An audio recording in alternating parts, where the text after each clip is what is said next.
Մայրբուհի լաբորատորիաներում մանրէներ աճացնողներն այս անգամ դպրոցականներն են։ Փորձանոթները վերցրել գիտնականների հսկողությամբ դասակարգում են բակտերիաները ըստ բջջապատի կառուցվածքի նյութափոխանակային առանձնահատկությունների։ Պատանիները մասնակցում են մանրէաբանությունն առանց սահմանների երրորդյա աշխատաժողովին, որը կազմակերպվել է ամերիկյան մանրէաբանական ընկերության հետ համատեղ։ Միջոցառումն այս տարի նվիրված է անվանի գիտնական պրոֆեսոր Արմեն Թրչունյանի 70-ամյակին, որը տարիներ շարունակ գործակցել է ամերիկյան հեղինակավոր այդ ընկերության հետ։ Բավականին ներդրում ունի թե ուսումնական եւ գիտական պրոցեսներում մանրէաբանության ոլորտի զարգացմանը եւ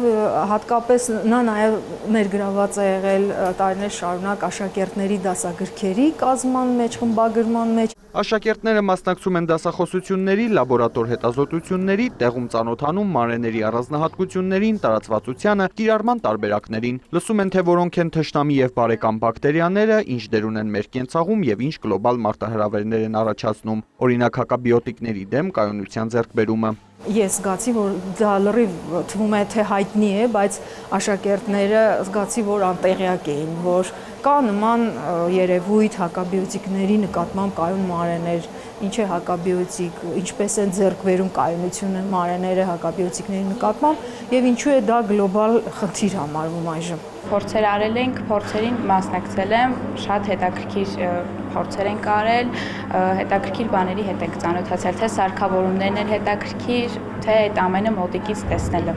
Քննարկման թեմաներից են նաև մանրէների կիրառումը կաթնամթերքի, կենսապլաստիկի արտադրությունում, նաև դրանց միջոցով այլընտրանքային էներգիայի ստացումը։ Այստեղ իմ համար կյանքի մեծ փորձ եղավ, ընդհանրապես կենսաբանական առարկաները շատ չեմ հետաքրքրվում, բայց կոնկրետ այստեղ շատ ինձ դուր եկավ, շատ հետաքրքիր փորձեր կատարեցինք, մանրէներ աճեցրեցինք, տեղափոխեցինք, շատ հետաքրքիր էր։ Փորձերի ժամանակ մենք մանրադիտակով ուսումնասիրեցինք ջրի մուրը,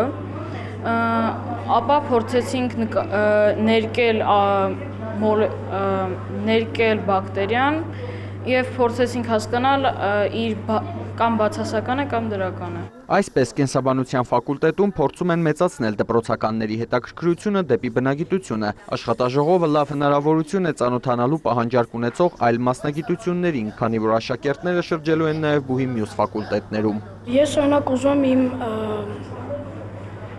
կյանքը կառուցել բժշկությամբ,